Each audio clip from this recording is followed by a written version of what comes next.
नमस्कार, स्वागत है आपका। मैं हूं माधवी पांडे आपके साथ। बढ़ते हैं खबरों की तरफ।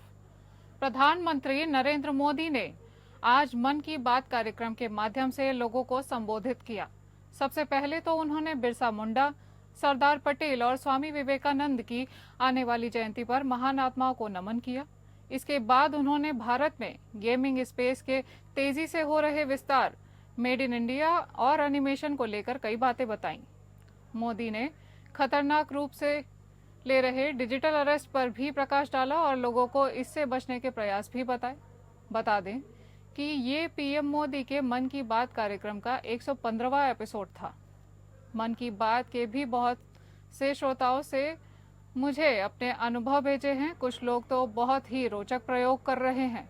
जैसे एक उदाहरण है फैमिली फिटनेस और का, यानी एक परिवार हर वीकेंड 1 घंटा फैमिली फिटनेस एक्टिविटी के लिए दे रहा है। एक और उदाहरण इंडिजीनियस गेम्स रिवाइवल का है, यानी कुछ परिवार अपने बच्चों को ट्रेडिशनल गेम्स सिखा रहे हैं और खिला रहे हैं।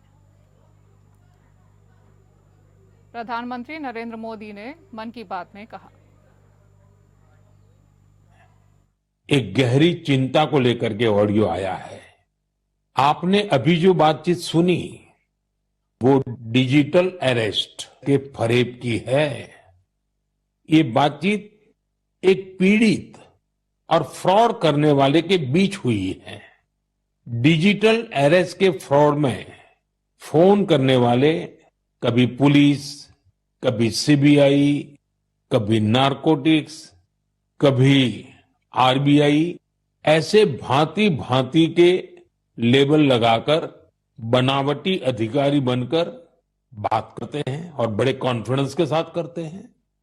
मुझे मन की बात के बहुत से श्रोताओं ने कहा कि इसकी चर्चा जरूर करनी चाहिए। आइए मैं आपको बताता हूं ये फ्रॉड करने वाली गैंग काम कैसे करती है, ये खतरनाक खेल क्या है। आपको भी समझना बहुत जरूरी है, औरों को भी समझाना उतना ही आवश्यक है। पहला दाव आपकी व्यक्तिगत जानकारी, वो सब जुटा करके रखते हैं। आप पिछले महीने गोवा गए थे, है ना? आपकी बेटी दिल्ली में पढ़ती है ना? वे आपके बारे में इतनी जानकारी जुटा कर रखते हैं कि आप दंग रह जाएंगे। दूसरा दाव, भय का माहौल पैदा करो। वर्दी, सरकारी दफ्तर का सेटअप, कानूनी धाराएं, ये फोन पर बातों बातों में आप सोच भी नहीं पाएंगे। और फिर उनका तीसरा दाव शुरू होता है। तीसरा दाव, समय का दबाव। अभी फैसला करना होगा वरना आपको गिरफ्तार करना पड़ेगा। ये लोग पीड़ित पर इतना मनोवैज्ञानिक दबाव बना देते हैं कि वो सहम जाता है।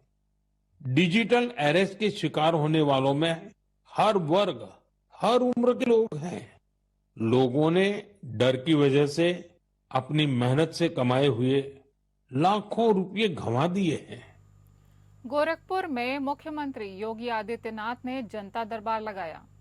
इस दौरान उन्होंने अधिकारियों को निर्देशित किया है कि हर पात्र व्यक्ति को शासन की कल्याणकारी योजनाओं का लाभ दिलाना सुनिश्चित करें। जिनके पास आवास नहीं है उन्हें पीएम सीएम योजना के तहत पक्का आवास दिलाया जाए और जो किसी सामाजिक पेंशन योजना के दायरे में आने की अर्हता रखते हैं उन्हें इसका लाभ दिलाया जाए। मंदिर परिसर स्थित महंत दिग्विजयनाथ स्मृति भवन के सामने आयोजित जनता दरबार दर्शन में कुर्सियों पर बैठाए गए लोगों तक सीएम खुद पहुंचे और एक एक करके सबकी समस्याओं को सुनते हुए आश्वस्त किया। हर समस्या का समयबद्ध, पारदर्शी एवं संतुष्टिपरक निस्तारण किया जाएगा। जनता दर्शन में मुख्यमंत्री ने करीब 300 लोगों की समस्याएं सुनी। इसमें बड़ी समस्या महिलाओं की रही। इस दौरान एक महिला ने आवास की समस्या बताई। इस पर मुख्यमंत्री ने तुरंत अधिकारियों को निर्देशित किया कि महिला की समस्या को संवेदनशीलता से देखें। पात्रता के अनुसार प्रधानमंत्री आवास योजना या मुख्यमंत्री आवास योजना के अंतर्गत आवास उपलब्ध कराया जाए।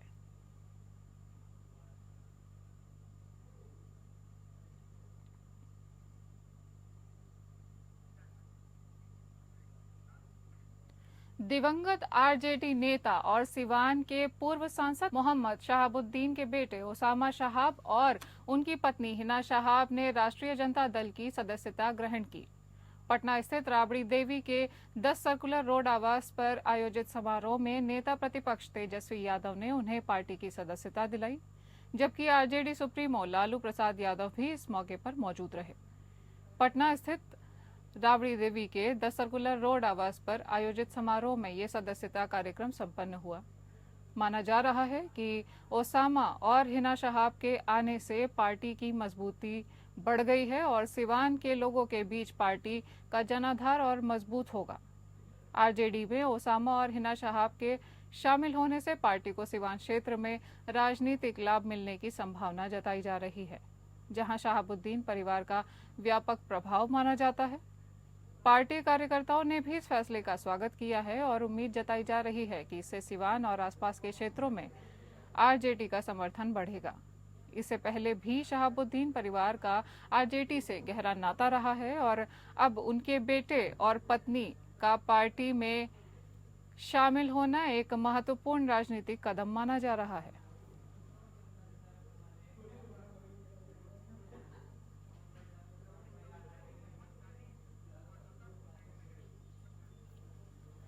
ज्यादा जानकारी के साथ हमारे संवाददाता मोहम्मद दानिश फोन लाइन पर हैं। दानिश, शहाबुद्दीन परिवार का आरजेडी में शामिल होना आखिर पार्टी के लिए कितना फायदेमंद रहेगा? देखिए, सबसे पहली बात है कि जो पिछले जो लोकसभा चुनाव हुए थे उसमें हिना साहब और ओसामा दोनों ही आरजेडी से नाराज चल रहे थे और हिना साहब ने निर्दलीय चुनाव भी लड़ा था, जिसका असर कहीं ना कहीं वो वोट आसानी से काट के और आरजेडी के कैंडिडेट वहां पर लूज भी किए थे। और ये ओसामा और हिना साहब जो ज्वाइन किया पार्टी, इससे कहीं ना कहीं देखा जा रहा है कि जो मुस्लिम वोट बैंक है उसको एक करने के लिए आरजेडी वो तैयारी कर रही है। और जो भी क्योंकि शहाबुद्दीन जो सांसद शहाबुद्दीन थे, उनके वोट बैंक या उनके चाहने वाले पूरे बिहार में ही है। और अगर ऐसा ये इसलिए पार्टी ज्वाइन भी करवाया गया कि अगर वो ज्वाइन करती है तो जितने भी पूरे बिहार में उनके चाहने वाले हैं वो पार्टी के प्रति एक भरोसा जताएंगे और फिर से पार्टी के प्रति एक ही रहे। कहीं ना कहीं पूरे बिहार के मुसलमान में एक आक्रोश था कि जो फाउंडर ऑफ आरजेडी थे, शहाबुद्दीन साहब जो थे वो फाउंडर ऑफ आरजेडी भी थे, तो उनको कहीं ना कहीं उनके परिवार के साथ आरजेडी में जो बीच में नाराजगी जो बढ़ा, जिससे वो मुसलमान में खासा उसमें गुस्सा देखा जा रहा था।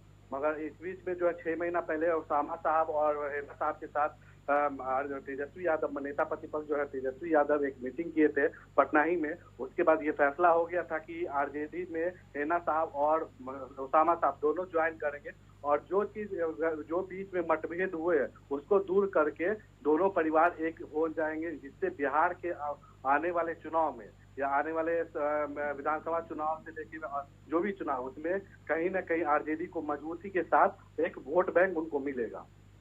तमाम जानकारी के लिए धन्यवाद दानिश। राष्ट्रीय अनुसूचित जनजाति आयोग एनसीएसटी ने कांग्रेस मंत्री इरफान अंसारी की भारतीय जनता पार्टी की नेता सीता सोरेन के खिलाफ अपमानजनक टिप्पणी पर झारखंड सरकार को नोटिस जारी किया है। इस नोटिस में आयोग ने आरोपों पर की गई कार्यवाही के संबंध में 3 दिन के भीतर रिपोर्ट तलब की है।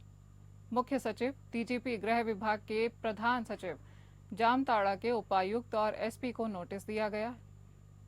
अपने नोटिस में एनसीएसटी ने आयोग ने कहा कि अगर उसे निर्धारित अवधि के भीतर जवाब नहीं मिलता है तो वह अधिकारियों को आयोग के सामने पेश होने के लिए सम्मन जारी कर सकता है। बीजेपी की राज्य इकाई ने इरफान अंसारी पर पार्टी नेता सीता सोरेन के बारे में अपमानजनक टिप्पणी करने का आरोप लगाते हुए चुनाव आयोग में शिकायत दर्ज कराई। सीता सोरेन ने एक्स पर कथित टिप्पणी का एक वीडियो शेयर किया और कांग्रेस मंत्री से माफी की मांग की। वहीं इसके जवाब में इरफान अंसारी ने वीडियो के साथ छेड़छाड़ का आरोप लगा दिया है। शनिवार को झारखंड कांग्रेस के एक प्रतिनिधिमंडल ने चुनाव आयोग को एक ज्ञापन सौंपकर इरफान अंसारी की छवि खराब करने के आरोप में बीजेपी के खिलाफ कई कार्रवाई की मांग की। कांग्रेस प्रतिनिधिमंडल ने मुख्य निर्वाचन अधिकारी के रवि कुमार को अंसारी के असली वीडियो वाली एक पेन ड्राइव सौंपी। उन्होंने दावा किया कि बीजेपी इरफान अंसारी की छवि खराब करने के प्रयास में सोशल मीडिया पर वीडियो का भ्रामक हिस्सा प्रसारित कर रही है।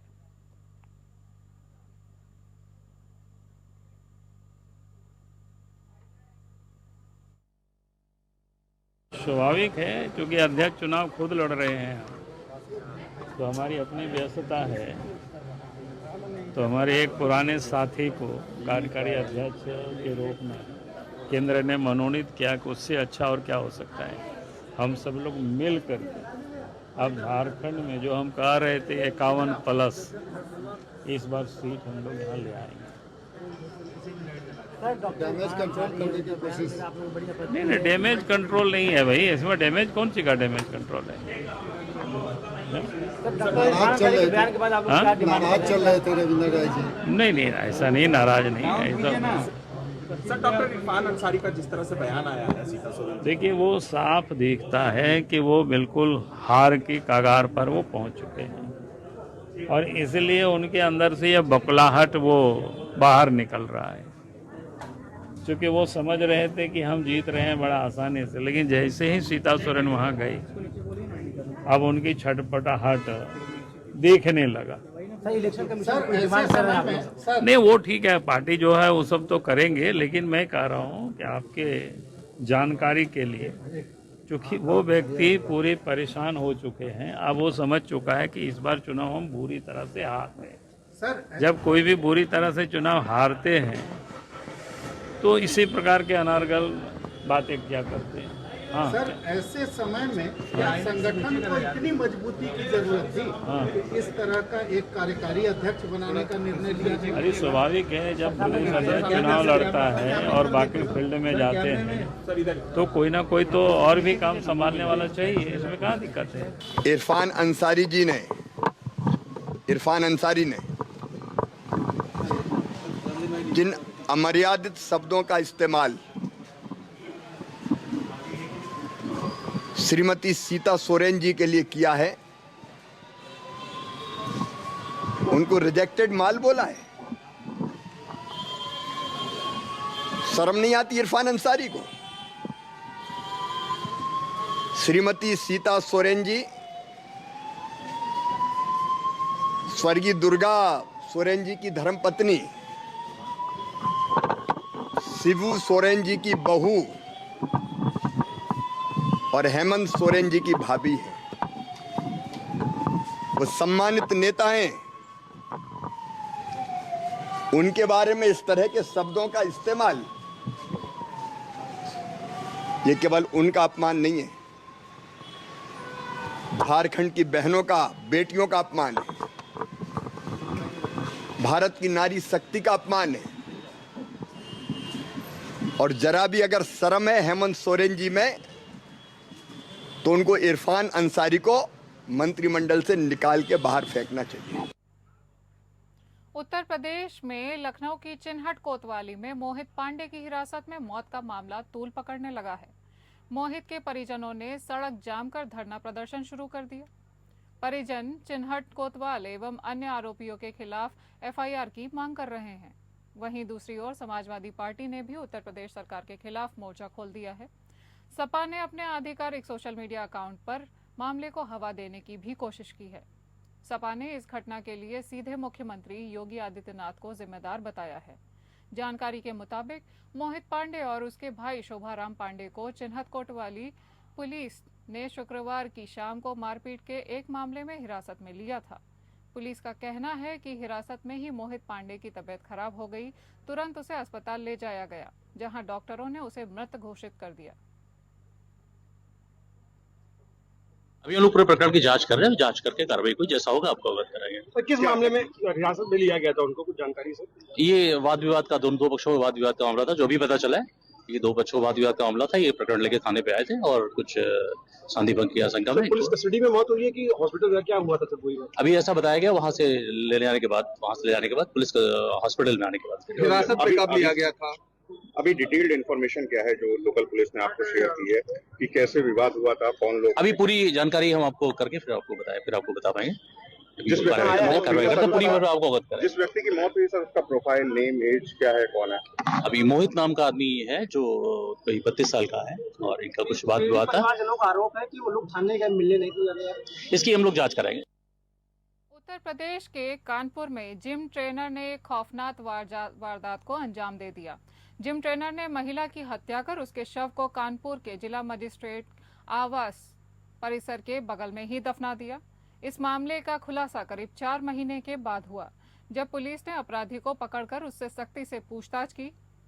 पुलिस का कहना है कि दोनों के बीच संबंध था और विवाद के बाद आरोपी ने गुस्से में आकर इस वारदात को अंजाम दिया।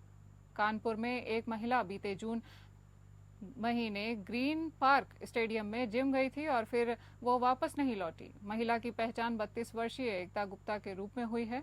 महिला के पति राहुल गुप्ता ने पुलिस में शिकायत दर्ज कराई कि विमल सोनी नाम के जिम ट्रेनर ने उनकी पत्नी का अपहरण कर लिया। पुलिस ने केस दर्ज कर जांच शुरू की, लेकिन पुलिस को कोई सुराग नहीं मिल पाया है। और जो अभियुक्त है विमल सोनी, वो यहाँ पे जो ग्रीन पार्क में है, एक मिनट, ग्रीन पार्क जो अपना है वहाँ पे जिम का मतलब जो ट्रेनिंग था वहाँ पे वो जिम कराता था और उसमें जो मृतका है वो वहाँ पे भी आती थी। और इसका जैसा कहना है कि जब इसका तिलक हुआ है तो उसको लेकर के उसकी नाराजगी थी कि तुमने तिलक कर लिया, और इसको लेकर के इनमें आपस में कुछ वाद विवाद हुआ था। क्या महिला उससे शादी करना चाहती थी? अब शादी की बात तो नहीं है, लेकिन ये बात जरूर है कि जब 20 दिन के बाद जब वो ट्रेनिंग पे आई, उसी दिन आई थी, उसके पहले 20 दिन तक ट्रेनिंग पे नहीं आई थी। तो जब आई तो ये उसने बात करने के लिए कहा, गाड़ी में गए बैठ के, उसी दौरान इनमें हार्ट अटैक हुई और हार्ट अटैक होने के बाद जैसा कि इसने बताया कि हमने उसको मार दिया और मार करके ला करके यहाँ पे उसको तो यहाँ कैसे आ गया सर? यहाँ कैसे ले गया? यहाँ पे ये नहीं बेसिकली ये कंपाउंड वहाँ पे जैसा आपने देखा कि तमाम ऑफिसर के यहाँ पे आवास बने हुए हैं, और ये जहाँ पे हम लोग हैं ये मेन रोड पे है यहाँ पे। तो यहाँ पे चूंकि ये यहाँ पे बिलियर्ड्स का भी क्लब है और बैडमिंटन का भी कोर्ट है, तो यहाँ पे सभी खेलने आते हैं। ये जो डीएम कंपाउंड है उससे अलग सेपरेट है, उसकी बाउंड्री अलग है, उसके गेट अलग है, पीछे बाउंड्री बनी हुई है, उसका पार्ट नहीं है। लेकिन चूंकि ये पूरा कंपाउंड से अंदर जाने का गेट तो है उसमें सर? नहीं, ये जो बाहर का रास्ता है ये पूरा नहीं, ये पूरा का पूरा ये जो है ना ऑफिसर्स क्लब, यहाँ पे देखिए तमाम ऑफिसर्स की आवास बने हुए हैं। तो ये एक तरीके से वहाँ पे जो पूरा का पूरा गेट है, 2 गेट बने हुए हैं। तो यहाँ पे बैडमिंटन खेलने भी लोग आते हैं, जिम करने भी आते हैं, तो ये उसका पार्ट नहीं है। लेकिन फिर मैं कह रहा हूँ कि ये चूंकि ये जगह थी, यहाँ पे रहता था, यहाँ पे भी ये ट्रेनिंग, यहाँ पे जैसे जिम के थे लोग अधिकारी आते थे, देते थे, ये उसका पार्ट था। लेकिन यहाँ पे चूंकि ये जो जगह थी उसने गड्ढा खोदा था और यहाँ पे ला करके उसने। बदायूं के नगर पंचायत आलापुर के सभासद ने अध्यक्ष पर घपला करने का आरोप लगाकर शिकायत की थी। इस मामले की जांच करने के लिए कमेटी पहुंची थी। एसडीएम न्यायिक कमेटी के साथ जांच कर रहे थे, तभी अध्यक्ष के पति व समर्थकों ने सभासद पर हमला कर दिया। बदायूं जिले में नगर पंचायत आलापुर की सड़क बनी होने के बाद भी उसी सड़क के लिए दोबारा 35 लाख का टेंडर करने की शिकायत एक सभासद को महंगी पड़ गई। हाई कोर्ट के आदेश पर पीडब्ल्यूडी के जेई और वित्त लेखा अधिकारी के साथ सड़क की जांच करने पहुंचे एसडीएम न्यायिक दातागंज के सामने ही नगर पंचायत अध्यक्ष के समर्थकों ने सभासद मोहम्मद फरीद को गिरा कर पीट दिया। फरीद ने नगर पंचायत अध्यक्ष हमा बी के पति फहीमुद्दीन समेत 6 को नामजद करते हुए 10 से 15 अज्ञात लोगों पर रिपोर्ट दर्ज कराई है।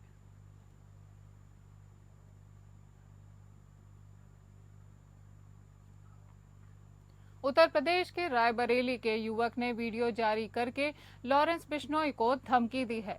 कहा कि हमारे सलमान भाई को कुछ हो गया तो तेरी खैर नहीं। उसने ये 37 सेकंड के रिकॉर्ड किए गए इस वीडियो को सोशल मीडिया पर पोस्ट किया है। कुछ ही देर में ये वीडियो वायरल भी हो गया। पुलिस मामले की जांच कर रही है। वीडियो में दिख रहा युवक लालगंज कोतवाली क्षेत्र के दीपेमऊ सोहवाल गांव का रहने वाला बताया जा रहा है। हालांकि एपीएन वायरल वीडियो की पुष्टि नहीं करता है। वीडियो में सुना जा सकता है कि वो कह रहा है कि सुन लॉरेंस बिश्नोई, यदि तुम्हारे 2000 शूटर मुंबई में तैयार हैं तो मैंने भी 5000 शूटर मुंबई में भेज रखे हैं।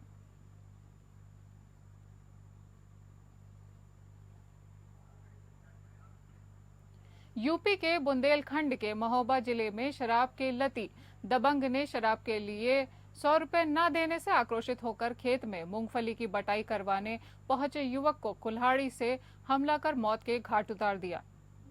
युवक की दिन दहाड़े हत्या की वारदात से इलाके में सनसनी फैल गई। घटना की सूचना मिलते ही थाना पुलिस सहित सीओ कुलपहाड़ मौके पर पहुंची और मामले की गहनता से जांच पड़ताल शुरू कर आरोपी की गिरफ्तारी के प्रयास में जुट गई। दरअसल घटना कुलपहाड़ कोतावली कस्बा क्षेत्र के महोबा रोड स्थित जय बुंदेलखंड कॉलेज के पास की है, जहां कुलपहाड़ कस्बा के बाजार वार्ड के रहने वाले अमित यादव अपने खेत में मूंगफली की बटाई कराने के लिए पहुंचा था। आरोप है कि तभी शराब पीने के लिए 100 रुपए मांगे। पैसे न मिलने पर आक्रोशित होकर दबंग ने अमित पर कुल्हाड़ी से हमला कर लहूलुहान कर दिया। बीच बचाव करने के दौरान अमित यादव के साथ मौजूद संदीप भी घायल हो गया। हमला करने के बाद आरोपी दबंग मौके से फरार हो गए। वहीं सूचना मिलते ही पहुंचे परिजनों द्वारा लहूलुहान अवस्था में अमित यादव को आनन फानन में इलाज के लिए सीएचसी कुलपहाड़ लाया गया, जहां तैनात डॉक्टर ने उसे देखते ही मृत घोषित कर दिया। युवक की मौत से परिजनों में कोहराम मचा हुआ है। घटना की सूचना मिलते ही कुलपहाड़ थाना पुलिस और सीओ कुलपहाड़ मौके पर पहुंचे और पीड़ित परिवार को दबंग के खिलाफ कड़ी कार्यवाही करने का भरोसा दिलाया है। साथ ही आरोपी की गिरफ्तारी के प्रयास में पुलिस जुट गई है।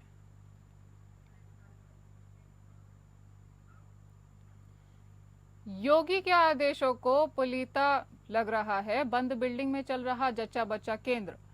मौकों पर पहुंची स्वास्थ्य विभाग की टीम बोली, हम कैसे खुलवाए गेट। अस्पताल के बाहर लगा है किराए हेतु खाली पर्चा, तो अंदर चल रहा है जच्चा बच्चा केंद्र। मुरादाबाद में ये हो रहा है। मुख्यमंत्री योगी आदित्यनाथ सूबे में स्वास्थ्य व्यवस्था को दुरुस्त करने का हर संभव प्रयास कर रहे हैं, लेकिन स्वास्थ्य विभाग की मिली भगत के चलते डिलारी थाना क्षेत्र में बड़े पैमाने पर अवैध रूप से अस्पतालों का संचालन हो रहा है। बेरोक-टोक चल रहे ये अस्पताल मुख्यमंत्री योगी आदित्यनाथ के दावों की हवा निकाल रहे हैं। डिलारी थाना क्षेत्र के ग्राम चांदखेड़ी स्थित डिलारी करणपुर मार्ग पर बंद पड़े भवन में धड़ल्ले से अवैध जच्चा बच्चा अस्पताल का संचालन हो रहा है। मौके पर पहुंचे पत्रकारों ने जब वहां मौजूद चिकित्सक व स्टाफ से जानकारी लेनी चाहिए तो चिकित्सक ने मीडिया कर्मियों को देखते ही स्टाफ व जच्चा मरीज को स्टाफ रूम में बंद कर दिया और मौके से खिसक गए।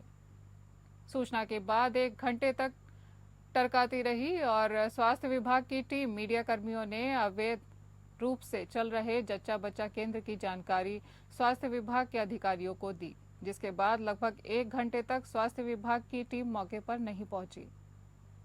मीडिया कर्मियों ने प्रकरण की जानकारी एसडीएम प्रति सिंह को दी। एसडीएम की दखल के बाद स्वास्थ्य विभाग की टीम मौके पर पहुंची। अस्पताल के अंदर बंद रहा स्टाफ बैरिंग लौटी।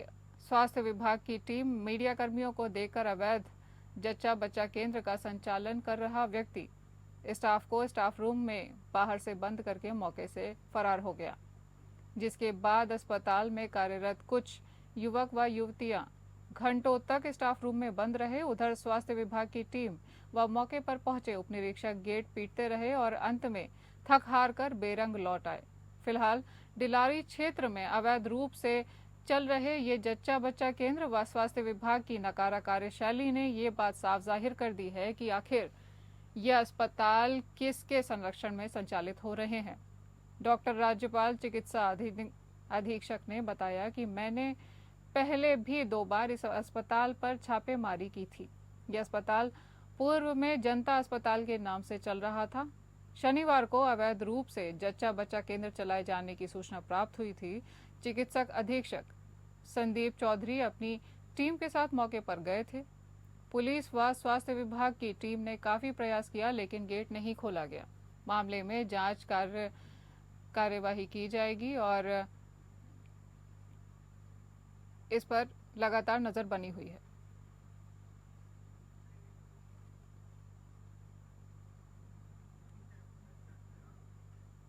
बोकारो विधानसभा से एनडीए के प्रत्याशी बिरंची नारायण ने नामांकन के बाद एपीएन न्यूज से खास बातचीत की। बिरंची नारायण ने कहा, यदि राहुल गांधी भी बोकारो से खड़े हो जाएं तो उनकी जमानत जब्त हो जाएगी। देखिए, इस वक्त हमारे साथ हैं बोकारो से एनडीए के प्रत्याशी विरंची नारायण जी, जो लगातार 2 बार यहाँ से विधायक रह चुके हैं और अब हैट्रिक लगाने की तैयारी में है। आज इन्होंने अपना नामांकन किया है और सीधा हम जुड़ते हैं और जानते हैं। विरंची जी, आज नामांकन कर लिया, हैट्रिक की तैयारी है, क्या लग रहा है, क्या माहौल है? बहुत बढ़िया माहौल है बोकारो में। पहले भी बोकारो की जनता ने, बोकारो की महान जनता ने मुझे अपना आशीर्वाद, अपना समर्थन दिया है और पूरा विश्वास है कि इस बार भी बोकारो की जनता का आशीर्वाद और स्नेह, समर्थन मुझे मिलेगा। मैं पूरे विश्वास के साथ कह सकता हूं कि भारतीय जनता पार्टी बोकारो विधानसभा में बहुत बड़ी जीत दर्ज करेगी। विरंची जी, पिछले 10 सालों में बहुत सारे काम किए हैं आपने, कौन सा ऐसा काम रह गया है जो जीतने के बाद आप जाएंगे तो पहला काम रहेगा? देखिए, एयरपोर्ट हमारा शुरू नहीं हो पाया, बनने के बाद भी इसका मुझे बहुत अफसोस है और सारा बोकारो जानता है कि इसके लिए राज्य सरकार का निकम्मापन दोषी है। मैं बोकारो की जनता को विश्वास दिलाता हूँ। तो मैं तो कहता हूँ कि राहुल गांधी भी, अगर राहुल बाबा भी बोकारो में आकर लड़कर देख लें, भारतीय जनता पार्टी के कार्यकर्ता उनको भी धूल चटाने का काम करेंगे। तो देखिए, ये थे हमारे साथ विरंची नारायण जी। साफ तौर पे इन्होंने कहा कि विपक्ष जो है मेरे खिलाफ कोई प्रत्याशी नहीं दे पा रहा है, अगर राहुल गांधी भी मैदान में उतर जाएं तो भारतीय जनता के कार्यकर्ता जो है उनको धूल चटाने का काम करेंगे। मैं सहयोगी अंकुश के साथ नीरज, APN बोकारो। इस बुलेटिन में इतना ही। बने रहिए हमारे साथ। नमस्कार।